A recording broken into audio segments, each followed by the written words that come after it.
Hey everybody, and welcome to Socktober. We're gonna do just a portion of a part of a sock, and that's gonna be a rounded toe because I messed up the rounded toe in an earlier video and I want to redeem myself. So let's do a rounded toe. So we're putting our cast on bonnet in the machine. Now this is how I'll just go through the steps of how we would start a project, right? So cast on bonnet in the machine. You might have a different kind of cast on bonnet. Vintage machines have different kinds. This one has split rings on it. Other ones just have yarn loops that you would hang, and we're just hanging every other stitch to start our project. Okay, we're going to take, excuse me, the buckle, put our buckle on our bonnet, and then we're going to hang our weights from our buckle. People ask all the time, when I show people the machine or do small demos, I give this to people to hold so they can see or feel how much weight it really is. I put all of my weights on. Not everybody uses all their weights. That is, again, something you have to figure out if that's what you want to do. So I think I have enough yarn on here, so we're just going to use what's on this cone and go with it. All right? So I'm not doing any ripcord or any waste yarn because I'm going to be taking this out. This is just strictly to show you guys a rounded toe or heel. All right.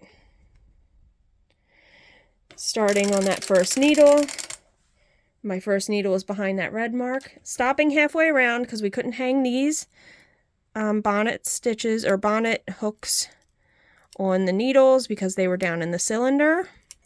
Excuse my cat, she's down here, so if she starts acting up, I'm going to have to kick her out. Okay, so I made the marks on my machine so I would have an idea of a rounded toe, right? So we're going to crank to the front, and we're going to lift the back half of the stitches. I'm not going to do like a deep heel or anything. Let's just do like half-half. Keep it simple, okay? So once you do that, all the needles, so this is a 64 stitch cylinder.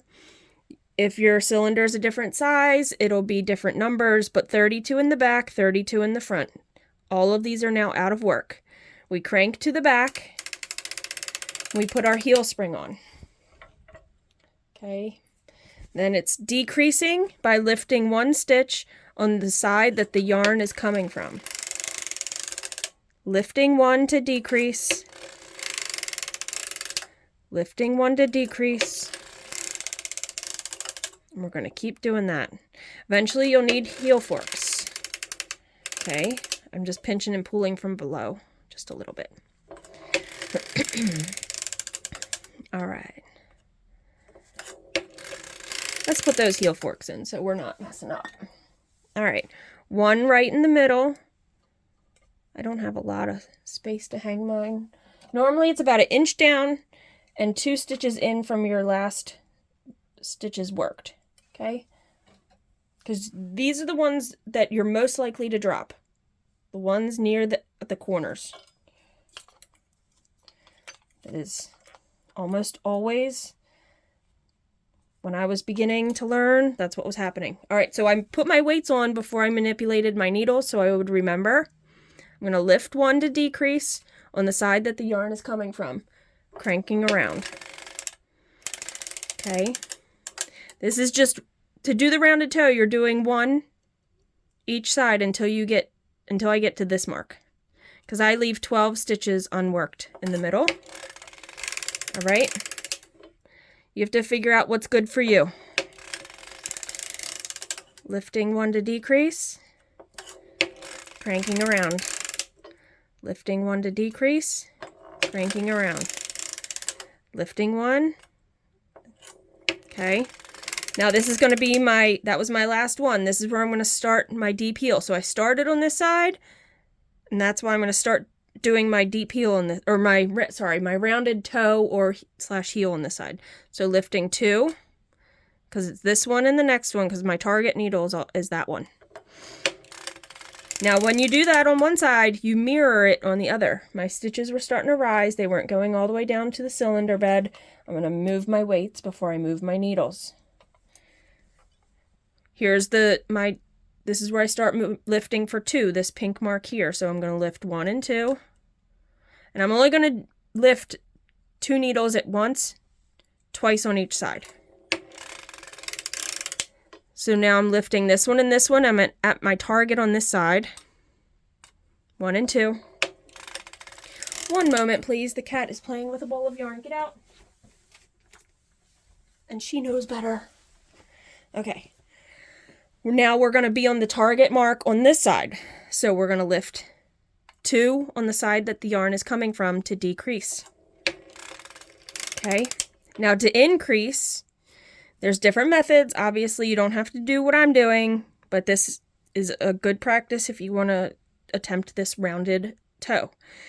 So you're going to go to the opposite side of the yarn where it's coming from. So we're putting both of these right back down. So it's 2 on the opposite side of where the yarn is coming from. Slowly, because this one is the one that you're probably going to maybe drop. Not maybe, but maybe, who knows.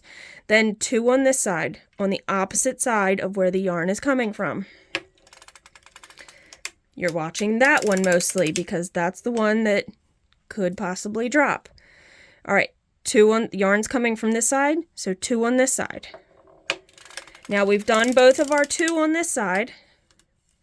Now it's going to be the 2 on this side. Always making sure those latches are open. Do not smush them. You do not have to push all the way down where the latches are starting to come up. They don't have to be down as low as these other needles.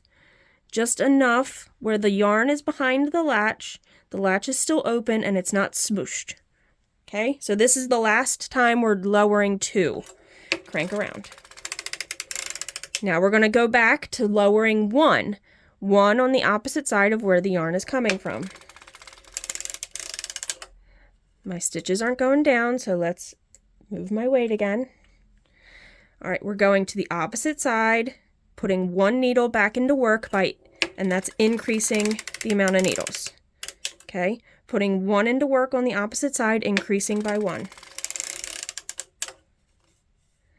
Putting 1 in work. I'm going to just pull the heel fork a little. I'm going to move my heel forks though. So let's move it. I'm going to move the side ones also, because it's all about the downward pressure into the cylinder. If you do not have the correct downward pressure on these needles that are working, you could drop a stitch. Yarn's coming from this side. We're going to lower 1 on the opposite side. Crank around. Yarn's coming from here, lowering on this side. You're just mirroring everything you do on one side, you're doing on the other side. Lowering 1. Until we get back to our half marks. Lowering 1. Lowering 1. Lowering 1 over here. So now this is the half mark on this side. So this is going to set us up to go in the correct direction. We're going to lower 1, but technically we're going to be lowering them all. So we lower 1, which is technically our half marks. Okay. Crank to the front. Lower all of them. This is now your heel or your toe. Well, this would be heel. If we were doing a toe, you'd be putting waste yarn on. That's a different story. But to do the rounded part, it's the same concept. Okay, making sure latches are open, not smushing them all the way down, just enough that they're going to actually knit when you go in the round. Let's go in the round. Slowly, these are the ones you want to watch the most. These are the ones you're going to want to watch the most. Now, at this point, you can take your heel spring off, because if you leave your heel spring on for too many rows, this is going to get really tight on the top of the foot. My word of wisdom, though, is sometimes when you let this heel spring out, you get a lot of slack sometimes here. So you need to watch that before you just be like, oh, cranking around. I always kind of hold it a little bit, not enough tension that the heel spring was giving, but enough that I'm not going to drop these stitches when I start to crank. So just a little bit until the yarn gets pulled taut out of the mast. Going slow. And then you would go around and crank your foot. We just did a rounded heel. I guess I could do a rounded toe, that way I can show you how you would stop and put waste yarn on, but maybe that'll be a different video. Let's just crank this a few rows to take it off the machine, and then I'll show you. Actually, there's not much left on there. Let's just crank all of it.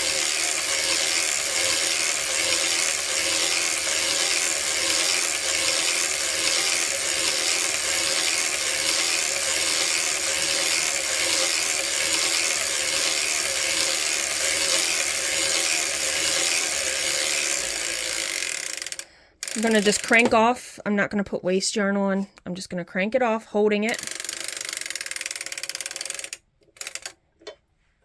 Not doing that.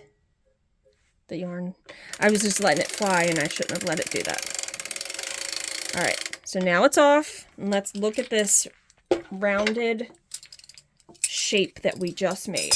Let me get all the weights off and I'll lift my camera up.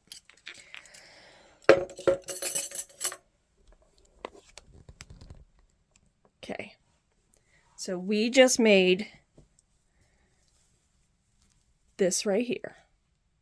Okay, so you can see it is more round. See how it's rounded? It's not, it looks like it's not even, but it is even. We mirrored, so it's the same on each side. I promise you. It just looks funny, doesn't it? Why is it looking so funny? It shouldn't look so funny. Just manipulating it. Okay, let me grab one of the other socks where I've done the angular, where it's more angular. Let me grab one of those, because I have one.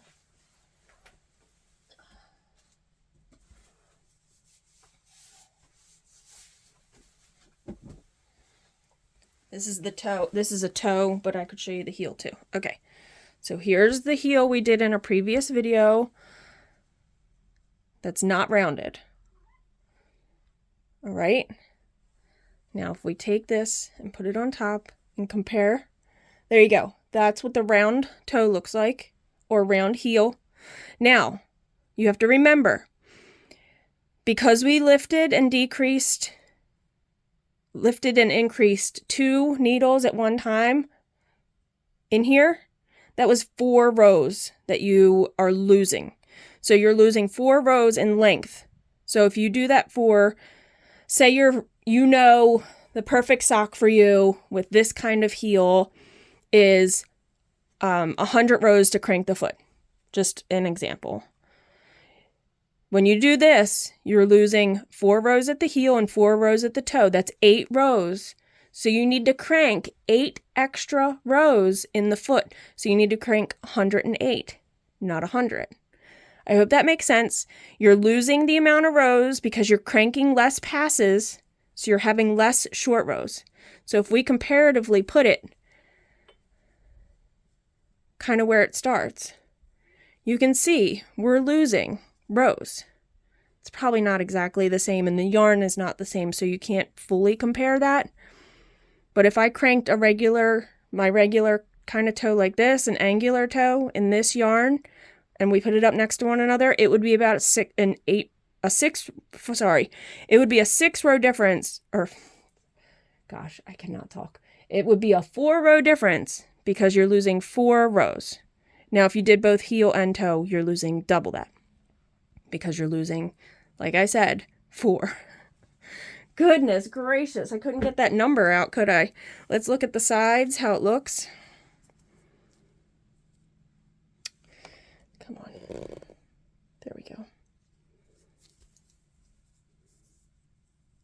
This can be remedied by doing wrap and turn in that first, or dropping 1 stitch at the beginning. I do that a lot when I do my heels. I'll do the half-half, but I drop 1 for that first pass.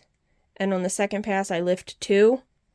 That's just, I think it looks nice. It remedies this a little bit here. But yeah, so there is, I can't get it to fold in the right place. There we go. That's better. That looks a lot better. All right, so there's your rounded toe. I hope you guys get to try this on your machine. Try it on your feet. See how you like it. Everybody likes a different type of sock, a shape of sock. It's, again, practice, trying it on, wearing them, seeing what you like. So, rounded heel/toe for your viewing pleasure. All right, until the next video, guys, happy Socktober. Bye.